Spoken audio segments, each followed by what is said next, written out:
Muito bem, gente querida, estamos de volta agora para a nossa aula, a segunda parte, onde nós estamos estudando a carta de Paulo aos Colossenses e a Filemon. Nós estávamos explicando o contexto histórico de Filemon, não é?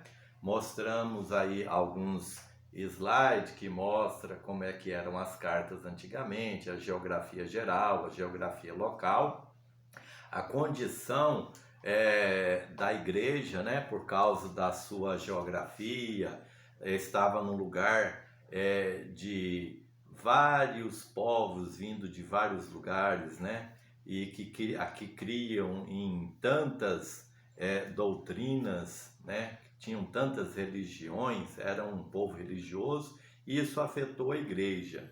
E aqui nós temos o conteúdo da carta de Paulo aos Colossenses, né? E a gente vê aqui os dois grandes problemas no destaque em vermelho. O problema do sincretismo, a fé cristã se tornou uma religião, esse foi um grande problema, tá? Por quê? Porque dentro da igreja alguém estava ensinando que não era errado você ter ali superstição, você ali incluir na sua fé cristã um elemento, né, de astrologia, um outro elemento de um judaísmo que foi também que se mistificou, e elemento da fé dos gregos, dos romanos, né? De modo que do animismo, acreditar que árvore tem espírito, que rios têm espírito e assim por diante. Então, esse foi um grande problema, o sincretismo que entrou dentro da igreja, fez a igreja se tornar uma religião. E o que Jesus fez por nós? Jesus nos salvou da religião. Por quê? Porque a simplicidade foi afetado na igreja lá do Senhor Jesus em Colosso. Não, porque nós fomos chamados para andar com Deus em um relacionamento pessoal com o Senhor Jesus. A fé cristã é uma fé simples, onde ela é livre de religiosidade, não é? Não tem mais nada de misticismo, tem algo místico que nós não conseguimos explicar, porque Deus ele é espírito, né? Mas o misticismo não tem na fé cristã. E aí esse relacionamento com Cristo ele foi também corrompido lá na igreja, justamente por causa do sincretismo religioso, ou seja, a fé cristã se tornou uma religião, né? Com todas as superstições, com um monte de crenças que a gente vai ver aqui. Olha, nós vemos que o sincretismo ele fez com que a doutrina ela se tornasse pobre. E será que nos dias de hoje isso acontece nas nossas igrejas? A palavra de Deus está sendo ensinada, a palavra de Deus está sendo pregada, né? As doutrinas cristãs e bíblicas, elas estão se tornando claras para os membros da igreja? Ou o que está sendo praticado nos nossos cultos? O tempo da palavra está sendo observado? Ou se canta muito, né? E o que se pratica ali é mais a tentativa de orar pelas pessoas para que elas se tornem prósperas, mas e palavra de Deus? Bom, então o que ocasionou o sincretismo foi uma doutrina empobrecida. E aí nós sabemos que Deus ele é um ser transcendente, né, e imanente, ou seja, Deus está muito acima de nós, ele é transcendente, e a gente sabe que ele mas ele também é imanente, embora ele é grande, embora ele é incompreensível na sua totalidade, mas ele é possível ter comunhão conosco. E o que aconteceu lá é que a transcendência de Deus, ela foi ensinada de tal modo que você estava distante de Deus e que esse espaço precisava ser preenchido por anjos, que se tornaram mediadores para você chegar a Deus, você tinha que conhecer anjo, você tinha que orar a anjo, né? E aí nós vemos que esse foi um grande problema. E a preeminência de Cristo, ela se tornou baixa, ou seja, sem importância. Jesus era apenas um dos degraus para que você pudesse então alcançar a Deus.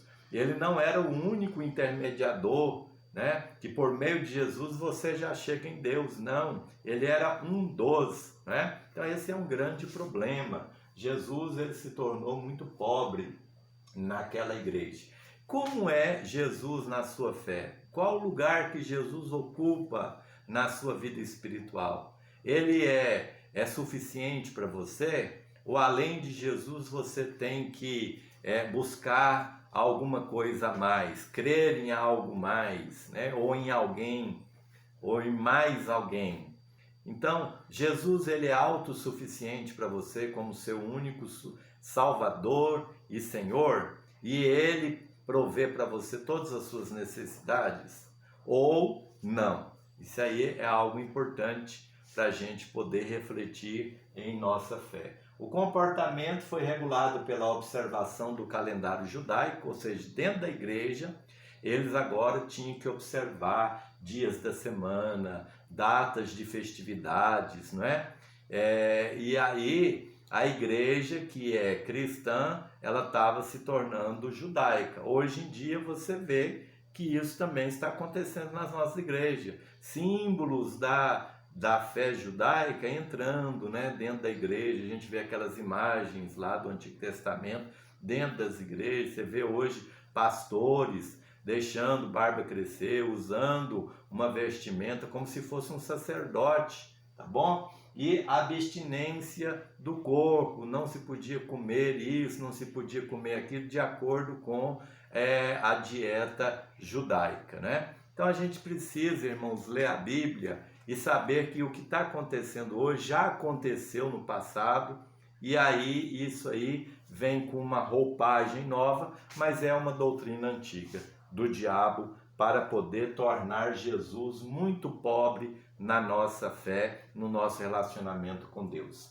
E a simplicidade que Jesus nos salvou das superstições, das crenças. Você é um crente, quando vê alguma coisa ruim acontecer, você não precisa de ficar batendo na madeira, porque isso é superstição. Nosso Jesus, ele é o nosso protetor, é o nosso defensor, né? Eu não preciso ter medo de atravessar uma rua onde um gato preto passou. Eu não preciso de ter medo de inveja, eu não preciso de ter medo, e eu não preciso de ter uma fé supersticiosa. Essa que é a grande verdade, porque Jesus é suficiente na minha vida, não é?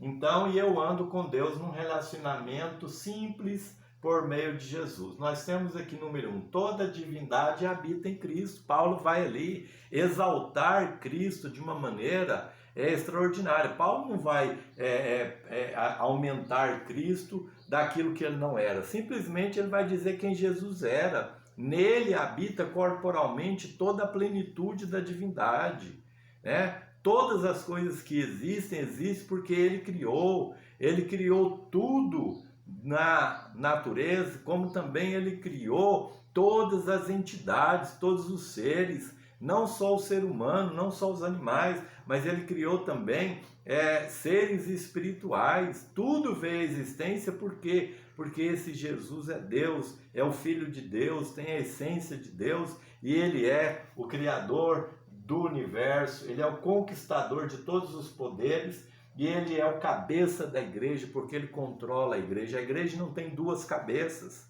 Os líderes humanos precisam ter a humildade e a dependência de buscar a direção do Senhor Jesus, que é o cabeça da igreja, que é o líder único da igreja, não é?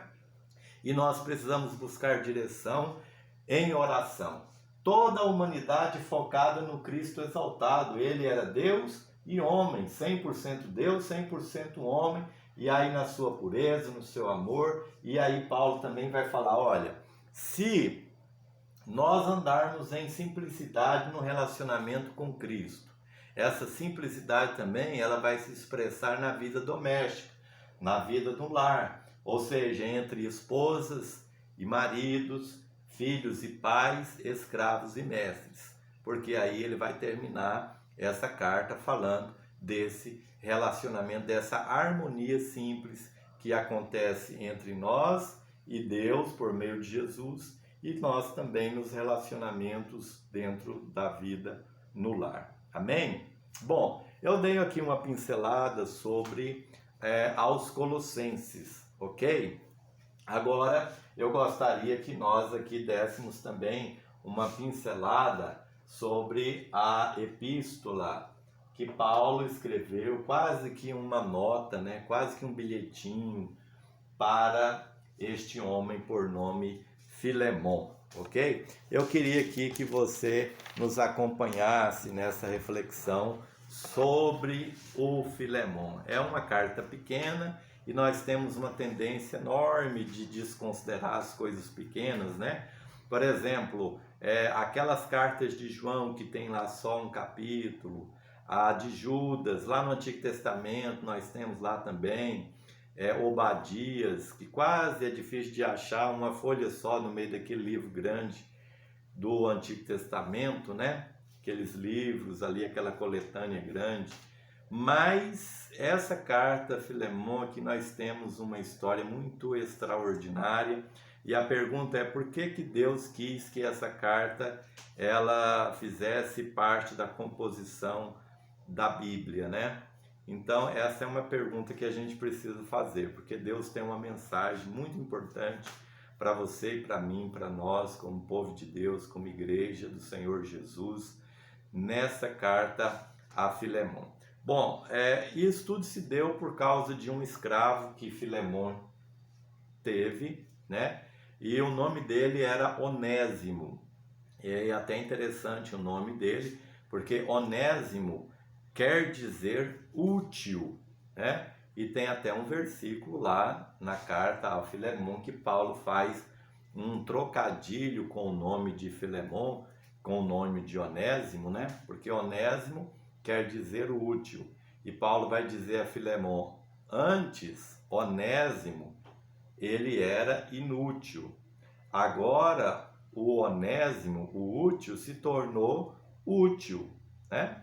Então a gente vê que Paulo, ele sabia trabalhar muito bem com as palavras e trazia aí ensinamentos extraordinários, porque foi um instrumento escolhido por Deus.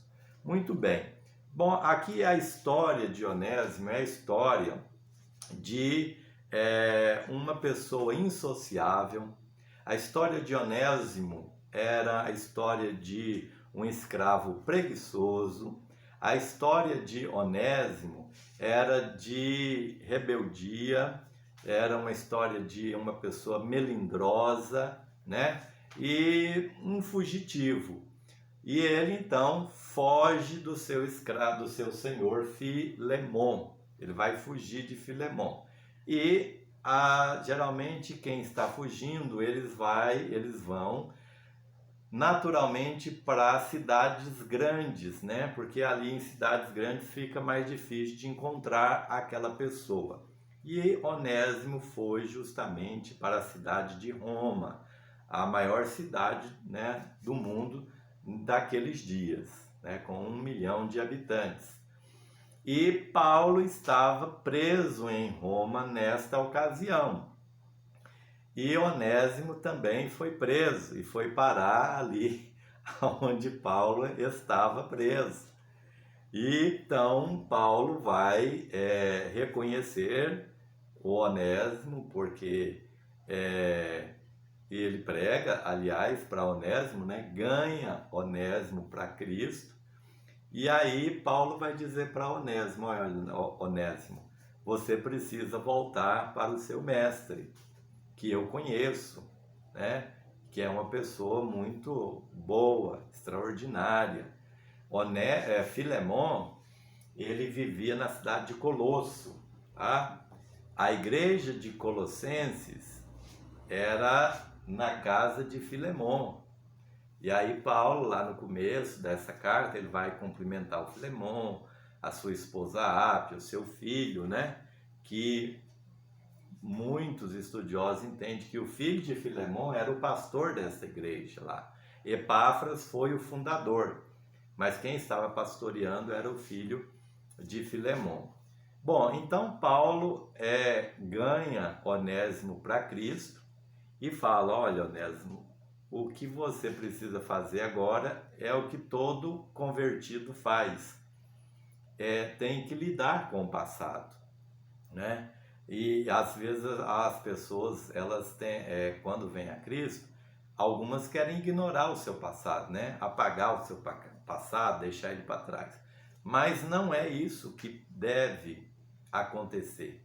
Veja Zaqueu, por exemplo, né? Zaqueu, quando encontrou Jesus, naquele mesmo dia, ele levanta ali naquela refeição e diz para Jesus, olhando nos olhos dele, e diz: Senhor, se eu defraudei alguém no meu passado, eu tive uma vida de fraudes, né? Grande parte do que eu tenho foi fruto de fraude. Então, a partir de agora, eu vou ressarcir, eu vou atrás dessas pessoas, eu vou reparar o meu passado. E diante daquilo, Jesus disse: hoje veio salvação a esta casa, né? Então, esta é a forma como nós devemos lidar. Nós precisamos corrigir, encarar o passado, né? Com a ajuda de Deus, com a graça de Deus. Muito bem. Então, o Onésimo, ele vai voltar junto com Epáfras, e Epáfras está levando essas cartas, né, que Paulo escreveu para a igreja de Colosso, lá em Éfeso, e também para Filemão, e além das cartas ele vai levando o Onésimo. Vale aqui ainda lembrar que quando Onésimo fugiu e ele foi capturado, havia dois tipos de pena para um escravo fugitivo. A primeira era o seguinte: crucificação, né?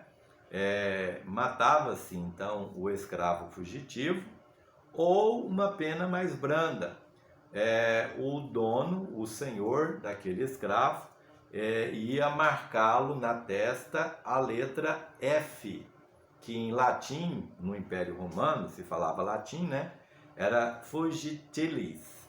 Então, ele ia ser marcado pro resto da sua vida.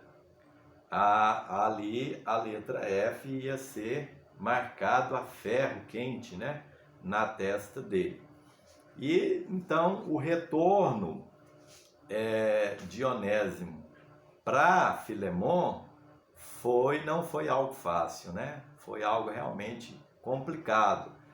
Tanto para Paulo, que naquela condição que Paulo estava, ao ganhar Onésimo para Cristo, ele poderia, Onésimo, servir Paulo ali naquela condição em que Paulo estava. Mas Paulo abriu, né, mão disso e então enviou, fez a coisa certa a fazer de fato, né? E também não foi fácil para Onésimo ter que encarar, né, o seu senhor, ter que resolver o seu passado. Isso não foi uma tarefa fácil, né? A gente, colocando na pele dele, sabe o quanto isso pode ter sido difícil, né? Mas teve a ajuda de Paulo, teve a intermediação de Paulo, né? Deus estava naquele negócio.